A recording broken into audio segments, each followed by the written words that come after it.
ইসলামের আলো আসার আগের আরব জাহেলিয়া যুগের গভীর চিত্র। ইসলামের আগমনের আগে আরবের সমাজ কেমন ছিল? ছিল কি ঐক্য, নাকি ছড়িয়ে ছিটিয়ে অন্ধকারের মাঝে ভাসমান? আজ আমরা জানব সেই জাহেলিয়া যুগের চিত্র, যেখানে সত্যের আলো ছিল গাঢ় অন্ধকারে ঢাকা। আরবের সামাজিক অবস্থা। আরব উপদ্বীপ ছিল এক বিচ্ছিন্ন সমাজ। মানুষ ভিন্ন গোত্রে বিভক্ত ছিল এবং প্রতিটি গোত্র নিজেদের স্বার্থ রক্ষায় একে অপরের সঙ্গে লড়াই করত। ওই যুগে গোত্রই ছিল সবচেয়ে বড় পরিচয়। জাতি বা দেশের ধারণা ছিল খুবই দুর্বল। গোত্রগুলো একে অপরের বিরুদ্ধে প্রায়ই রক্তক্ষয়ী যুদ্ধে লিপ্ত থাকত। এই গোলযোগের কারণে সামাজিক স্থিতিশীলতা ছিল না। আরবের মানুষ তার নিজস্ব গোত্রের বাইরের কাউকে বিশ্বাস করত না। এমনকি পণ্যবাহী কারাবানগুলো প্রায়ই ডাকাতি ও লুটপাটের শিকার হতো। নারীর অবস্থান। জাহেলিয়া যুগে নারীদের অবস্থা ছিল অত্যন্ত নাজুক। নারীদের অধিকাংশ অধিকার ছিল না। তারা সমাজে প্রায় অবহেলিত ও নিচু পদের অধিকারী ছিল।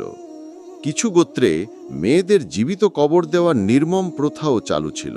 নারীদের শিক্ষা, সম্পত্তির অধিকার বা নিজের জীবন নিয়ে সিদ্ধান্ত নেওয়ার ক্ষমতা ছিল না। এমনকি তাদের মূল্যায়ন ছিল পুত্র সন্তানের প্রতি বেশি। তাই মেয়েদের জন্ম হলে অনেক পরিবার হতাশ হতো। ধর্মীয় অবস্থা। আরবের ধর্মীয় অবস্থা ছিল বহুত্ববাদী ও অস্থির। তারা বহু দেবদেবীর মূর্তি পূজা করত। কাবা ঘরটিও নানা দেবতার মূর্তির সংরক্ষণ স্থল ছিল। এগুলো ছিল মূলত আরবের গোত্রীয় দেবতার মন্দির। অনেকেই অন্ধবিশ্বাসে বিভোর ছিল, অতি মানবীয় শক্তিতে বিশ্বাস করত।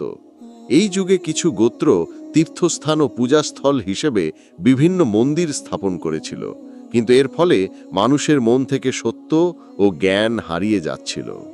শিক্ষা ও জ্ঞানের অবস্থা ছিল দুর্বল। পঠন পাঠন ছিল খুবই কম। লেখাপড়া ও বিজ্ঞান সম্পর্কে জনগণ অজ্ঞ ছিল। তবে ব্যবসা বাণিজ্য কিছু উন্নত ছিল। আরব ছিল একটা গুরুত্বপূর্ণ বাণিজ্য সেতু। বিশেষ করে মক্কা শহর ছিল ব্যবসার কেন্দ্র। বিভিন্ন কারাবান রাজধানী মক্কা দিয়ে যেত। তবে এই ব্যবসায় অনেক সময় লুটপাট ও প্রতারণার ঘটনাও ছিল। সামাজিক কুসংস্কার ও অনাচার। জাহেলিয়া যুগের আরব ছিল নানা অনাচার ও কুসংস্কারের অবলম্বন। সেই সময় মানুষের মধ্যে অনেক অহংকার, আত্মকেন্দ্রিকতা ও সংঘর্ষ ছিল। কিছু গোত্রে পরস্পর বিরোধ, অপরাধ, মিথ্যা বলার প্রবণতা ছড়িয়ে পড়েছিল। মানুষের সত্য ও ন্যায়ের মূল্য কমে গিয়েছিল। কেন অন্ধকার যুগ বলা হয়? এই সব কারণেই ইসলামের আগের যুগকে জাহেলিয়া বা অন্ধকার যুগ বলা হয়। কারণ সেই যুগে সত্যের আলো ছিল খুবই দুর্বল, মানুষ অজ্ঞতায় ডুবেছিল। তবে এই অন্ধকারের মাঝেই ইসলামের আলো আসার জন্য এক মহান নবীর আবির্ভাব অপেক্ষা করছিল।